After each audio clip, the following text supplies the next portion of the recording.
Hello and welcome, I'm Raziel, and The Darkness is my favourite comic book hero and series, created by Mark Silvestri, Garth Ennis and Dave Roll. The Darkness and its host first made an appearance in Witchblade number 10 in November 1996, finally ending in 2019, with over 20 years of comics, 2 fantastic first-person shooters for the 360-era consoles, many crossovers with Marvel and DC. The Darkness is well loved.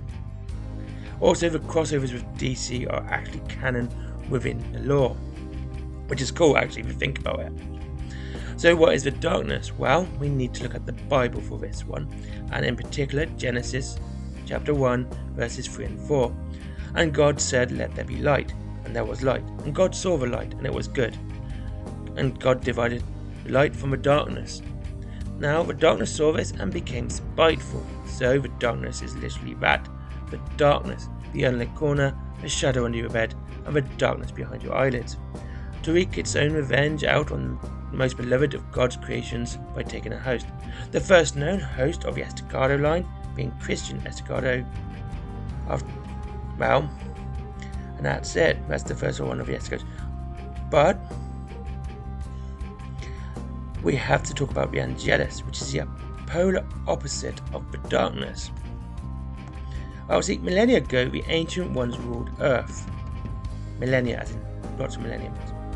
And yet they worshipped Earth until they were banished. This seems to be when the Darkness and Angelus started their own little feud. One being the Darkness and the other being, well, angels. Now the war between these entities came to a stop as they are equal in power stature.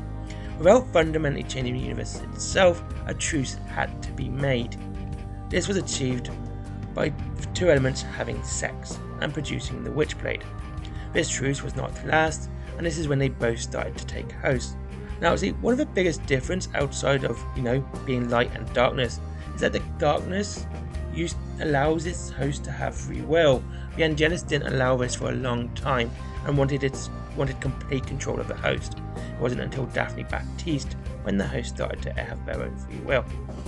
Anyway, the power of his darkness are, well, they're beyond overpowered. First, the host can form anywhere there is no light. Like, remember when I said the darkness behind your eyelids? Yeah, he can form there. And the current host, Jack Escardo, used this knowledge to detach a man's skeleton from the rest of his body. Yeah, literally cut it from the sinew and everything else. There is super strength. He has gone toe to toe with Superman. Yes, that is canon. And almost killed the Man of Steel himself. And I'm not joking, he really did. It kind of felt like DC wanted Superman to win that one. It's a damn good read actually, if you get the chance. He can run up to 100 miles per hour, and he has the reflexes to match. Teleportation, if he doesn't think running that fast is quick enough. He can move between shadows and peer where there's no light. Again, anywhere there is no light. Stop and think about that for a second. Yeah, we're talking chest bursting, just like Alien here. Flight, he can fly from wings he forms from his armor, and that armor is indestructible. Not just very durable, it is indestructible. The armor doesn't just protect him from force either. No. It can provide oxygen when needed, like if he's in space, and act like antibodies as well against poisons and diseases. Super senses, self-explanatory. And finally, a fantastic healing ability that is on par with Deadpool. Yes, his healing ability is better than Wolverine. Even freeforming Jackie Escardo from the darkness between his teeth of half his jawbone. The darkness and its host has 2 major weaknesses. This is the general host. First is light, obviously. The other is reproduction. See, that is how the powers are passed down. When the next host is conceived, the present host loses all their powers. Now, there is kind of a contradiction in the lore here. In one story, it says that they lose their powers, so given that they are usually evil, violent men, gangsters, criminals, etc., the departure of darkness means they are now mortal, and they can be killed, and they usually are not long after. Now, the second part actually comes with Jackie's father himself. See, hosts of the darknesses are technically immortal, only they don't reproduce. Though, not really more than that in a minute. See, though not really a power, I was meant to mention this one is darkness can summon darkness. Little demons that are sworn to the darkness. That's the darkness itself and not the host. They disobeyed Jackie Estacado when he was in Sierra Muniz. Anyway, let's talk about the current host, Jackie Estacado. He's an orphan. His childhood was raised Jane Garrett's orphanage in New York, where he met the love of his life, Jenny Romano. His mother died during childbirth. His father died during conception. See, that's the part I mean. In one story, they lost their powers and the one host died because he was shot up after getting his wife pregnant, and apparently Jackie's father died actually when Jackie was conceived. Now, his life in the orphanage was hard, and Jackie would find himself often in trouble when he was defending his friends from the nuns and priests. Yes, he was kind of a good guy then. See, Jackie remained in the orphanage until his uncle Paulie Franchetti adopted him. Then his life in the New York Mafia began. Jackie Estacado found the life of crime fitted him very well. He quickly climbed the ranks until he was his uncle's right-hand man and mob enforcer. He had everything he desired: fast cars, money, loose women, and he could get away with murder, quite literally. His skill was legendary. If any of the mob knew Jackie Estacado was after them, they usually prayed for a quick death.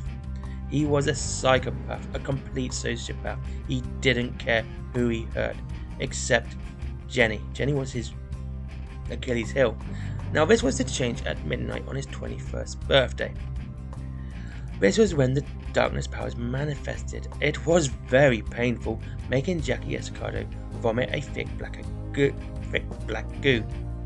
It was during this time when the Angelus host at the time tried to kill both Jackie and the darkness, believing that doing it when the powers first manifest will destroy both host and parasite. This was not to be. See, Jackie kidnapped and killed the Angelus' favourite angel. See, the Angelus, like the darkness, can summon angels, the polar opposite to the demons and the darklings. Now they often have their favourite. Now this caused the Angelus to go absolutely mad with rage, and during the final fight, Jackie killed the Angelus by destroying the host's body. This is not saying the Angelus was completely destroyed, just dead for a time. Now, this ended up being what Jackie's life was going to be for a long time. A mixture of criminal underworld and supernatural. The supernatural wanted the power of the darkness. Now, this is why I like the character of Jackie Estacado. He knows he's not a good person. He used to enjoy killing for his uncle, and the darkness gave him the power to be a tyrant with no equal.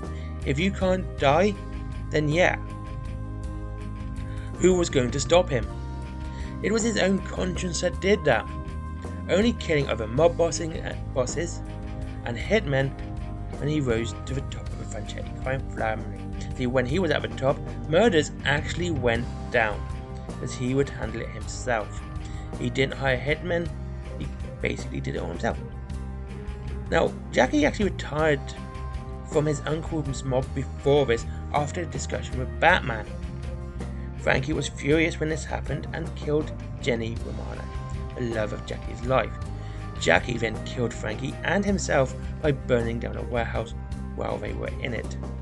See, so Jackie went to hell and Jackie returned, and they only ended up being blackmailed by Paulie Franchetti and had to work for him.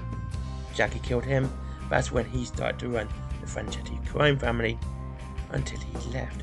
Now, after his run at being top dog in the New York crime syndicate, Jackie left the States and liberated the island nation of Sierra Muniz.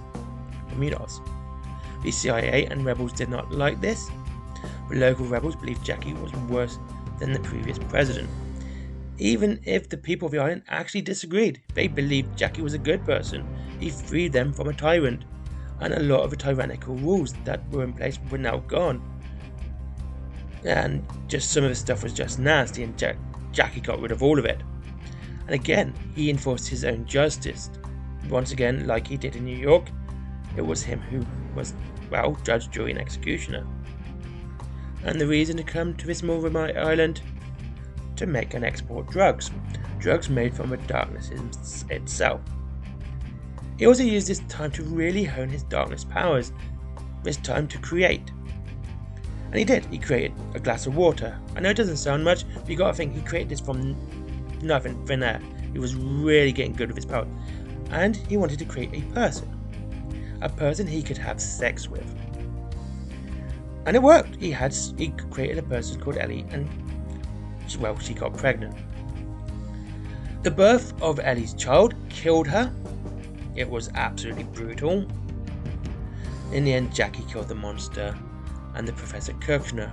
Now, Professor Kirchner had been helping him with his powers and create the drugs. The drugs were non-addictive but gave people a massive high. It was very much a psychological high addiction, as you weren't actually addicted to the chemicals, you were addicted to the effects of the chemicals. Now, I want to quickly end this to talk about Artifacts. Artifacts was a fantastic run of comics, and it was originally intended to be a run just to reboot the Top Cow universe. Now, it ended up being a long-running series in itself, and it's one worth reading anyway. The artwork's fantastic, but this shows again just the sort of person Jackie Estacado is. Now, 13 artifacts had to be brought together. You had the Darkness, the Witchblade, Angelus, you also had the Spear of Destiny, and 9 others. And when they were brought together, they could either save the universe or destroy it and create a new one. See, Jackie chose to destroy the current universe. And I know it sounds like an evil thing to do, to destroy a universe and recreate it. The reason for this was, and it was for one sole reason, well, the Darkness's weakness is light, and also there's a sun sword, a sun dagger as well. Jackie's weakness was Jenny. He wanted Jenny back. He destroyed the universe to create Jenny, so he could live the life that he really wanted. And, to say, the Rebirth series is quite good. It really joined on and added a lot to the Darkness's lore. And well worth a read. Well, that's it. There's my video on the Darkness, one of my favourite comics it is my favourite comic series that I've ever read. And I got into it, to be honest with you, when I was introduced to the video game on the PlayStation 3. I enjoyed the game, and it got me reading the comics. It's really worth reading if you ever get the chance. I do enjoy it, and I honestly, if you get the chance and you see it, read it. If you get a chance to play the game, it's out on Steam, so it's on PC, and it hopefully works.